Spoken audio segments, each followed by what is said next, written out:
Assalamualaikum warahmatullahi wabarakatuh. Halo anak-anak semua.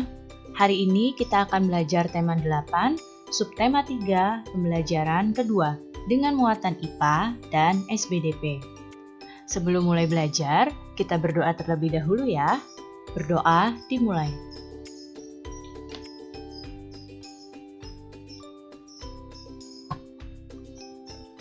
Berdoa selesai.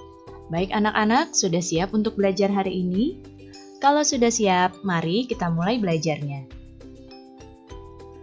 Pertama-tama, kita akan mempelajari muatan IPA. Air sangat penting bagi kehidupan kita. Setiap hari kita menggunakan air. Namun, bagaimana ya jika kualitas air yang kita gunakan tidak memenuhi standar? Saat ini, air bersih cukup sulit untuk didapatkan. Sumber air yang bersih dapat membawa dampak yang baik bagi makhluk hidup di sekitarnya. Begitu pula sebaliknya, sumber air yang tercemar dapat membahayakan ekosistem dan makhluk hidup di sekitarnya. Sumber air di sini dapat berupa sungai, danau, ataupun sumur.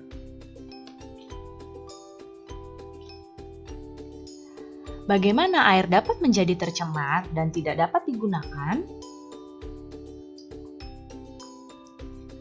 Berikut ini adalah beberapa penyebab dari pencemaran air. Penyebab yang pertama adalah kebiasaan membuang sampah ke sungai. Kebiasaan yang buruk ini dapat membuat sungai menjadi kotor dan juga penuh dengan limbah rumah tangga. Dan hal ini tentu saja dapat merusak air yang ada di dalam sungai. Kemudian, pembuangan limbah deterjen ke perairan. Selain pembuangan limbah deterjen ke perairan, pembuangan limbah industri ke perairan juga dapat menjadi penyebab pencemaran air. Karena pembuangan limbah deterjen dan juga limbah industri dapat membuat perairan menjadi tercemar. Kemudian, pemakaian pupuk buatan dan pestisida berlebihan di lahan pertanian. Pupuk buatan dan juga pestisida mengandung bahan kimia. Hal ini dapat mencemari air jika terbawa dalam air. Berikutnya, tumpahan minyak dari kapal pembawa minyak. Nah, hal ini seringkali terjadi ya, ketika kapal pembawa minyak tumpah di tengah laut. Dan tentu saja hal ini dapat mencemari daerah di sekitar tumpahan minyak tersebut. Jadi, ini adalah beberapa penyebab dari pencemaran air. Nah, dapat kalian lihat pada gambar, jika pada air terdapat limbah, terdapat sampah, dan juga tumpahan minyak, tentu saja di sini akan membuat perairan menjadi kotor. Berikut ini adalah beberapa dampak dari pencemaran air. Yang pertama, kualitas air menjadi menurun sehingga tidak layak digunakan untuk memenuhi kebutuhan air masyarakat. Air yang kotor tentu saja tidak dapat digunakan. Kemudian, air yang tercemar mengganggu pertumbuhan tumbuhan. Berikutnya, membahayakan ekosistem yang ada di air. Jika air kotor dan banyak limbah, tentu saja ekosistem yang ada di air akan terganggu. Kemudian, ikan menjadi tercemar logam berat dan berbahaya untuk dikonsumsi.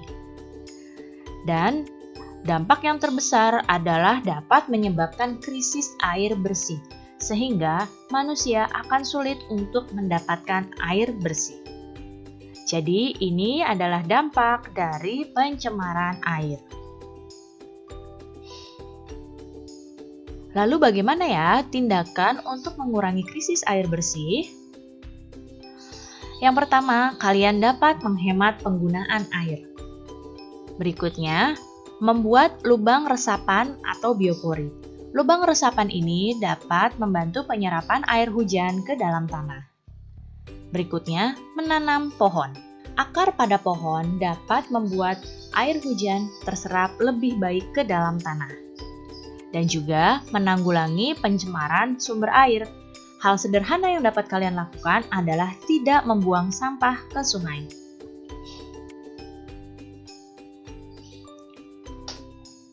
Air sangat diperlukan oleh semua makhluk hidup, termasuk binatang.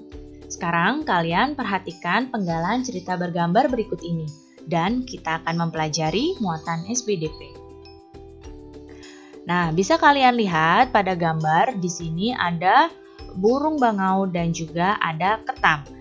Nah, pada cerita ini dapat terlihat bahwa kemarau panjang menyebabkan telaga tempat tinggal para ketam ini menjadi kering. Di sini, bangau yang baik hati membantu mereka dan mengantarkan mereka ke telaga yang banyak airnya. Gambar bercerita merupakan gambar yang disusun sedemikian rupa sehingga menjalin sebuah cerita.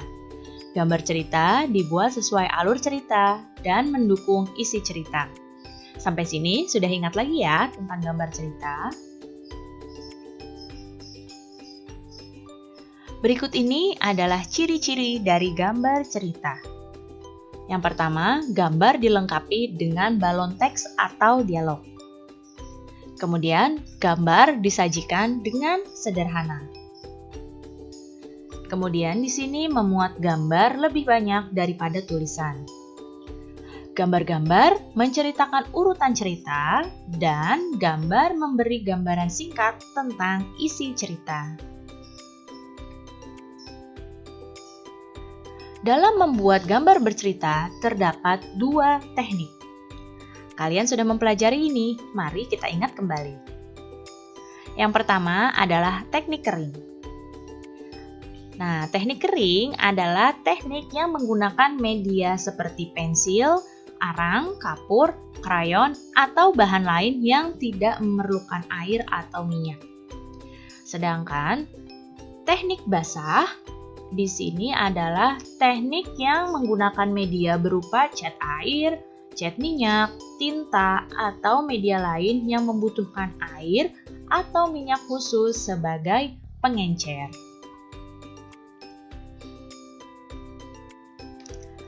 Baik anak-anak, cukup sekian ya penjelasan Ibu kali ini. Mudah-mudahan kalian paham dan mengerti. Terima kasih anak.